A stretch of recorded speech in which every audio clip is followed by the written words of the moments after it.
Spotlight is proudly sponsored by HEC Media.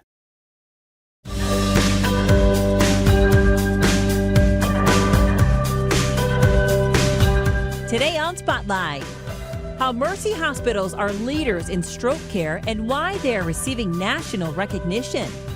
Plus, the beauty of Soldiers Memorial. Discover why it's considered an architectural gem. And then encouraging residents to explore their values and influence.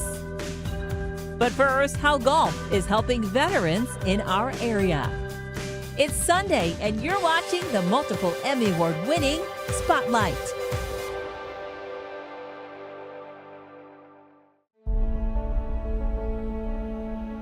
This is a scene that plays out all over the country. Golfers taking lessons to better their game. But for some military veterans, golf is more than recreation. It can be a lifesaver. I was in a dark place before I found golf. Like I was, I wasn't getting out of the house much. I was disappointed and hard on myself, thought I was a failure. 52-year-old Desert Storm veteran Bobby Hutchinson is an above-the-knee amputee. He lost his leg 15 years ago after 2 decades of living in pain. Those years of suffering stem from an injury he incurred while serving in the Persian Gulf. Did you ever expect that you'd be on a putting green and with your prosthetic leg back when you were having those dark days? No, I was pretty discouraged in the beginning because I couldn't get the fit right. It's a learning process. So getting involved with the rec therapy program and then finding PGA Hope really gave me a purpose. There it is. Hutchinson enjoys golf so much these days, he makes it his job to share the sport with other veterans as an ambassador for the Gateway chapter of PGA Hope. PGA Hope stands for Helping Our Patriots Everywhere. It's a 6-week free introduction to golf program in partnership with VA hospitals, veteran services centers, any outlet that serves military veterans and active duty personnel. Not only are the lessons free for veterans, but anything to do with golf, from range fees to golf clubs, thanks to private and corporate donations and fundraising events. Today we're here to support you all. This is our way of giving back to you for your service. Thank you all for your service to our country. The ability to play golf is boundless. We have individuals that come with maybe loss of limb or some PTSD, or individuals with Parkinson's, and our PGA professionals work hard to make sure that the game is adaptable to serve anyone with any ability. I never was an active duty soldier, but I worked at Scott Air Force Base. I was the golf pro there at Cardinal Creek. I knew who we were taking care of and who we were serving. Whitmore Country Club head golf pro Brian Main brought PGA Hope to our area after developing the program with local veterans in 2011. He's seen it grow from 12 members to over 200, with chapters all over Missouri and Illinois, thanks to the help of other golf pros and PGA Hope board member and Baseball Hall of Famer Ozzie Smith, an avid golfer himself. It's less body, it's more shoulders. Every pro that volunteers makes a commitment to become certified in adaptive training, learning how to teach those who may have lost a limb. So that's an issue too. Sometimes, like my knee will kind of buckle. There's so many individuals too that have these hidden wounds that whether it's stress, trauma. All these things, we've learned to adapt, and we learn to fit, kind of like teaching, into each and every individual differently. I've prayed with them, I've hugged them, I talk about other things beside golf, because a lot of times these individuals, a lot of them may not have somebody at home, but to make that connection, to learn their stories and to learn about them is very special. I think once you make that commitment, you come out to the first clinic and you get around other veterans, and just everything starts coming back. You can talk to each other about stories where you served, and you feel comfortable. Like no one's judging you. Everybody's service is different. What was your name? My name is Ryan. 22 veterans a day commit suicide, and so if this can help one veteran get out of the house, get around other veterans, find that camaraderie, that sense of belonging and purpose again. And if it could save one life, it's worth it. Golf trophies are now front and center in Hutchinson's life ever since he's been competing in the adaptive golf tournament circuit, something he never thought possible a decade ago. I won the senior division at Nationals last year. Yeah, I made like a 65-footer for birdie on the very last hole.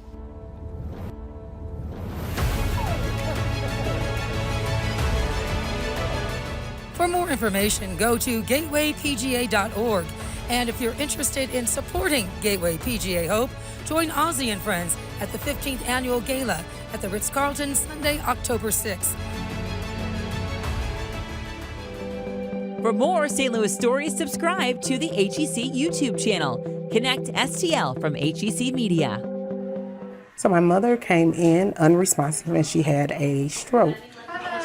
Good morning. So it's learning how to get past that obstacle of telling her to drop her pride. Be accepting to the fact I have to rely on these people to help me and let that guard down. So she's very comfortable with her because you hear her talking to her. She doesn't do that with everybody. For Kimberly, Lana Wilhelm at her mom's bedside is a blessing. But Lana is also there for her. Just a lot of information, a lot of people telling you things to do things, and you don't know where to turn. You don't know what's going to happen from day to day, but there's support there for you, which there hasn't been in the St. Louis area, really in the country, for caregivers. There's a ton of support for stroke patients themselves, which is wonderful, but the caregivers have nothing. That's the change and the opportunity Lana is bringing about at Mercy Hospital St. Louis. Lana checks in a couple days a week as a family stroke care volunteer. She went through this herself with her husband's stroke and long recovery. Even having a background as a registered nurse, it was still so overwhelming from the hospital to the home that she wrote a book about it. It's now sold in the gift shop at Mercy Hospital St. Louis. Kimberly is also in healthcare. Her background is pharmaceuticals, and suddenly, she's unprepared. You know, that was the shock that I went through. I remember being in the emergency room and thinking, oh, I'm a nurse. I should be able to handle this. But at that point, my medical knowledge, my nursing went right out the window. I have a history, a background in neuroscience. I would be the perfect person to be the spouse of a stroke patient. Not true. When you walk into that room, when your husband or wife has a stroke, you are no longer a health professional. You are a deer in the headlights.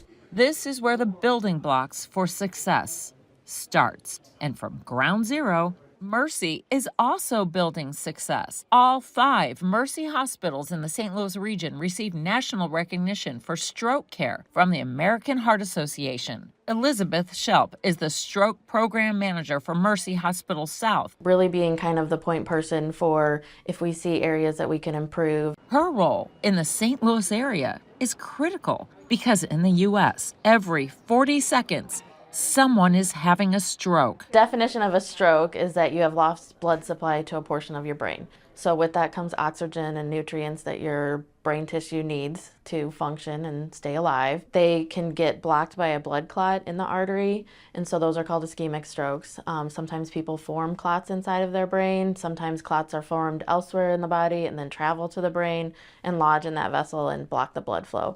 So once you've blocked the blood flow, that's when you start seeing brain damage occurring. So for every minute of a stroke, there's upwards of 2 million brain cells that could be dying. The sooner a medical team can intervene, the more quickly the patient receives a drug or device, limiting damage, reducing disability, and ensuring a better outcome. Experience, collaboration, and following research-based guidelines matter when it comes to providing timely and safe stroke care. Mercy South has a stroke team that's here 24/7, so they're all critical care, ICU, stroke-trained nurses that will see the patient as soon as they arrive, and that way we can really get all the images done, all the consultations with the specialist done, coordinate between the emergency room, the ICU, the interventional suite. It happens really fast. So that nurse in that role is really pivotal. They really do help our times and our metrics be the best that it can be. Nationally recognized, Mercy Hospital St. Louis and Mercy Hospital South earned the highest additional designations for stroke care. We all kind of help each other out with learning best practices. With this commitment to high-quality stroke care, Mercy South is a Joint Commission Comprehensive Stroke Center. So we're constantly looking at what are our processes really from the start of care, which is EMS.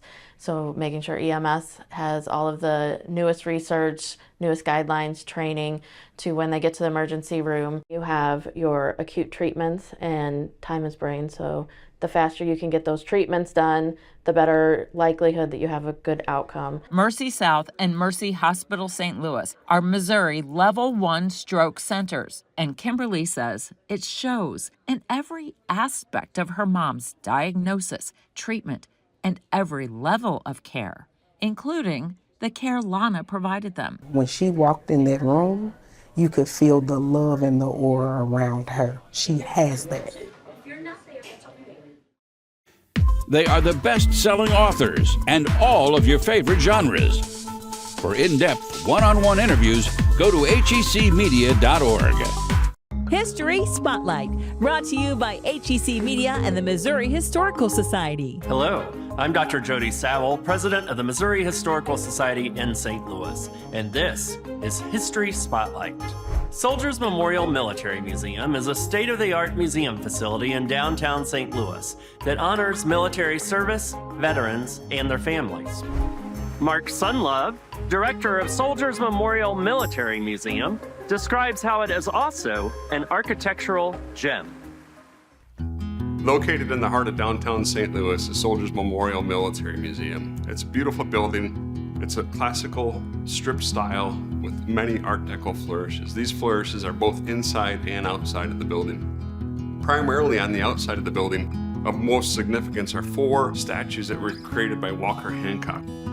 Walker Hancock was a notable sculptor of the time who, at the time of construction of Soldiers Memorial, was living in New York City but was a St. Louisan, and so came back to St. Louis to develop these 4 monumental statues that grace the building. Walker Hancock, when thinking of this project, thought there were 4 elements that us as citizens and both the military needed if we were going to be a successful country. He envisioned those as vision, courage, loyalty, and sacrifice. All of these fundamental elements that we need as individuals. Also gracing the outside of the building, on the 4 corners, are 4 urns, and these urns have the 13 official campaigns of World War I. These were the campaigns that our U.S. Army participated in. Along with those 13 campaigns are 2 recognitions for our service both in Russia and Siberia, both after World War I, and also a notable plaque to the Navy. One of my favorite features of the outside of the building are eagles that grace the steps of the building as you walk up. And these eagles look inward, and for me that's always been this kind of monumental moment where the U.S. American eagle is overlooking the steps to Soldiers Memorial, watching who comes into that building and kind of serving as that protectorate or in that role of service and security. Those features along the top of the building, there's what's called a frieze, and there are 32 individual faces that grace the frieze of Soldiers Memorial. And these faces include the multiple branches and units that served in the war, so nurses and chemical corps and radio corps and the Marines and the Navy, all these different branches grace the building. And then finally, just the building itself and its power and the structure that it represents. And really uniquely, Soldiers Memorial is situated in a part of downtown that's just loaded with this type of beautiful architecture. Right to the north, 2 blocks to the north, the Central Library, absolutely gorgeous building. You have Civic Auditorium, which we now know as Stiefel Auditorium, the Civil Courts building, beautiful City Hall, all of these buildings right in that vicinity of Soldiers Memorial. So if you're interested in architecture and interested in history, that's the place to come. Next week on History Spotlight, the quirky and heated umbrella duel between a journalist and a senator. To learn more about the Missouri Historical Society, visit mohistory.org. Later on Spotlight, take a walking tour through Kirkwood's history.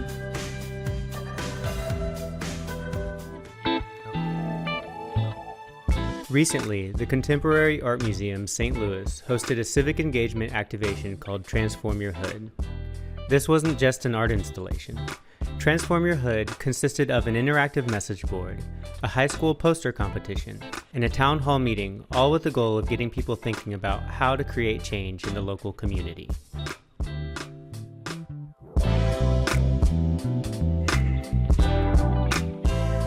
We're really living in a polarizing time right now, especially from the lens of politics. It's very left or right, and I think a lot of times what we're missing on is the dialogue between one another, where it's not, oh, I'm right, but it's the conversation of, okay, well, how do we come up with solutions and make our city a better place?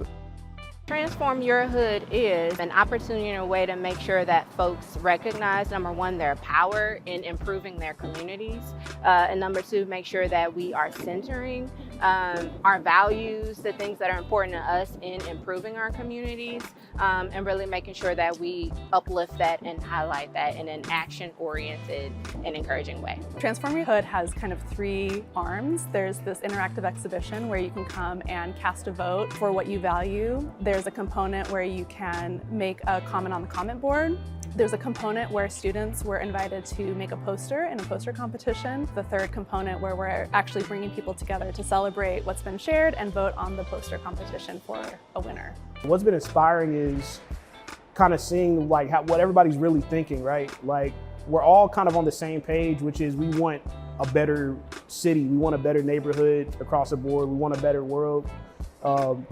When it comes to like the world of politics, people, have tended to like tiptoe in the past. We kind of created an open forum for people to vocalize their opinions in an anonymous way.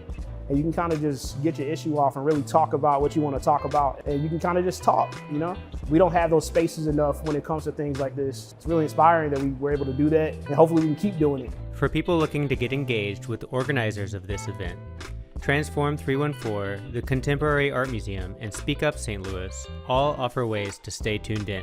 Transform 314, we were created to make sure that we are bridging the disconnect between Black St. Louis and our local government to drive local level policy change. And so that's what we do. We want to make sure that people understand why that's important to get engaged and involved, and make sure people have ways, tangible ways that they can get engaged and involved.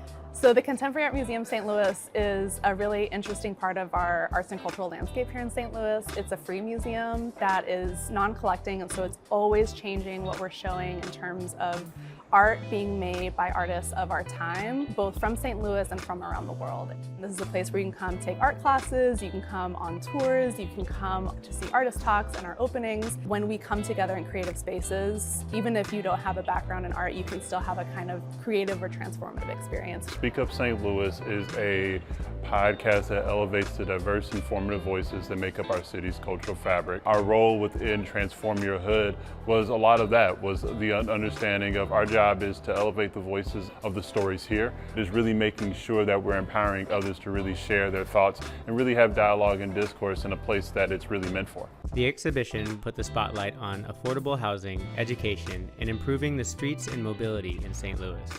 Transform Your Hood proved to be a creative and innovative model for getting conversations started and for engaging the community to make St. Louis a better place. Opportunities like this allows folks to really be able to share their thoughts in a meaningful way, but also allows folks to be able to see what's on other folks' minds and begin to build other dialogues. That really, for me, is kind of the highlight of this moment, for folks to be able to take time, because they could be anywhere on a Friday, to be able to understand that we all care about our community, no matter what your political background is, because that's not as important as taking care of St. Louis and the people that live here.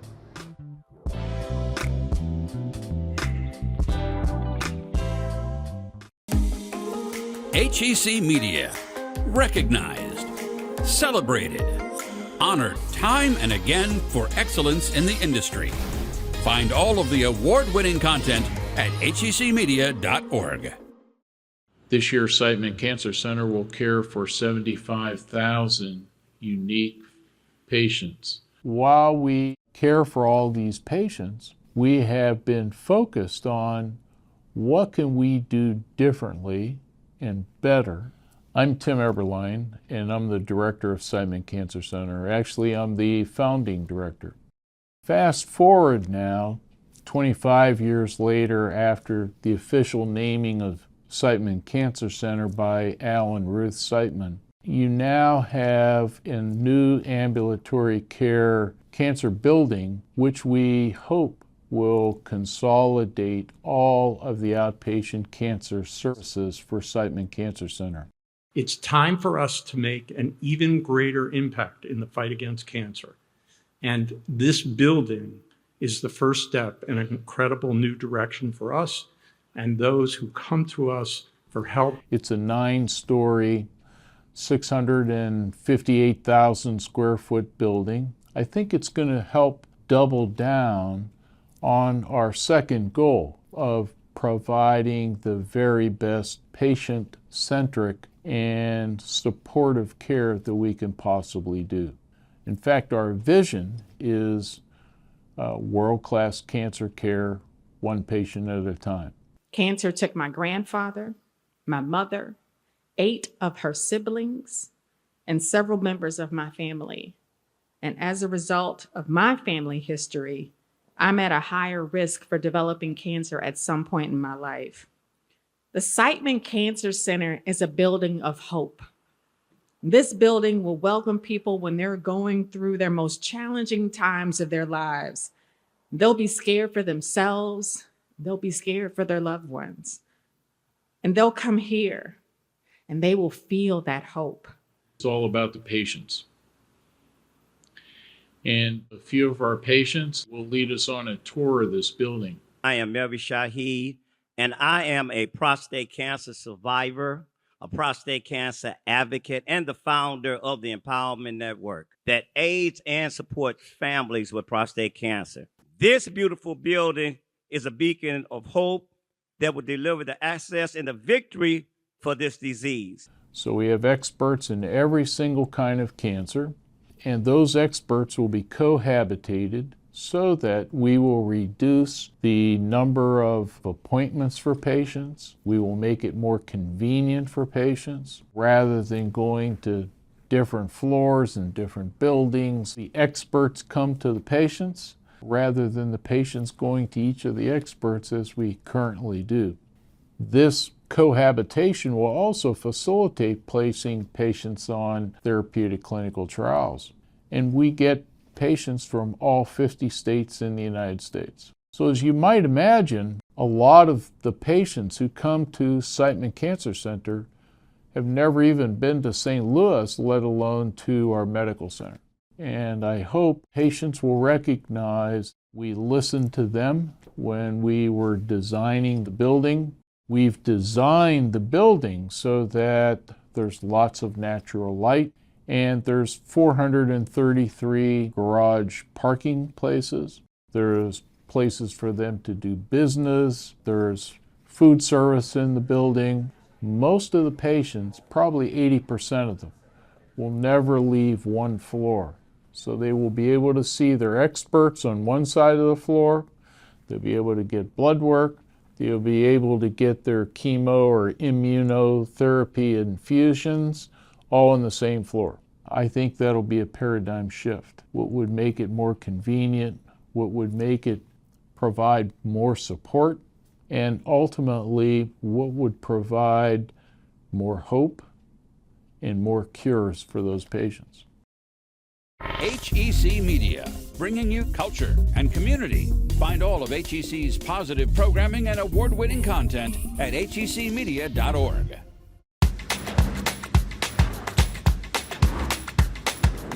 Driving through Kirkwood is one way to see the town.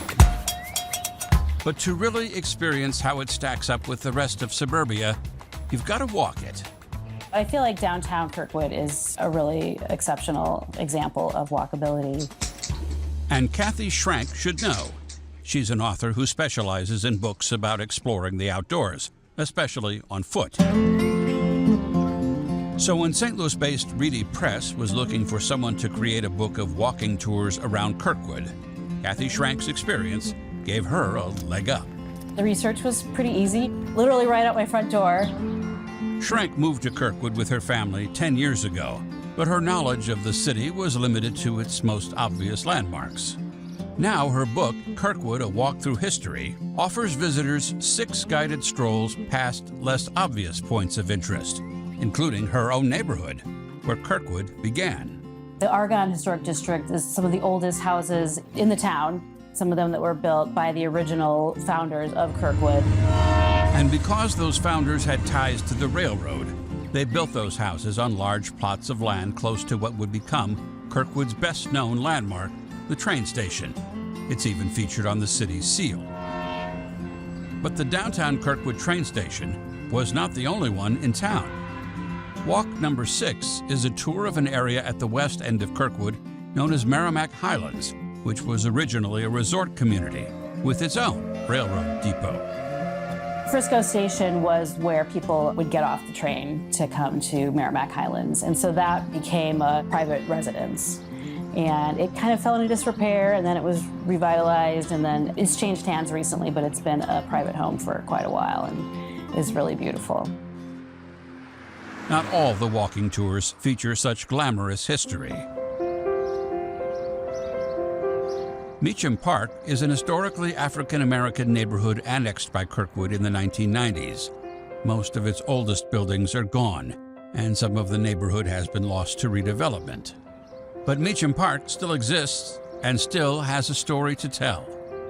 I thought it was really important for people to know the history, and you can learn about how those kids who lived in Meacham Park had to walk 2 miles in some cases to get to the school that was set aside for Black students. And then the efforts that the parents there made to get a school in Meacham Park, and that's where that Turner School that is on the National Register of Historic Places comes in.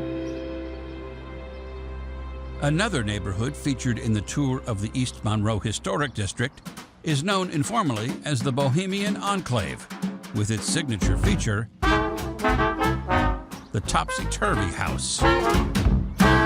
It was kind of known as an area for like professors and kind of artsy people. It was kind of rumors that there was like wild parties and things going on over there. But I think it's just really interesting architecture.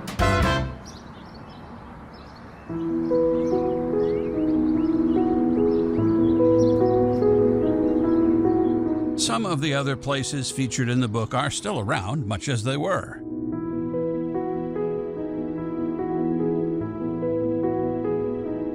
Others have become something else, and still others are long gone. Being able to have that kind of guidance, they walk around Kirkwood all the time, but with this, they can have sort of a theme to their walk and a purpose, and I've gotten a lot of feedback about that, and that people are really, kind of seeing their city from a new perspective.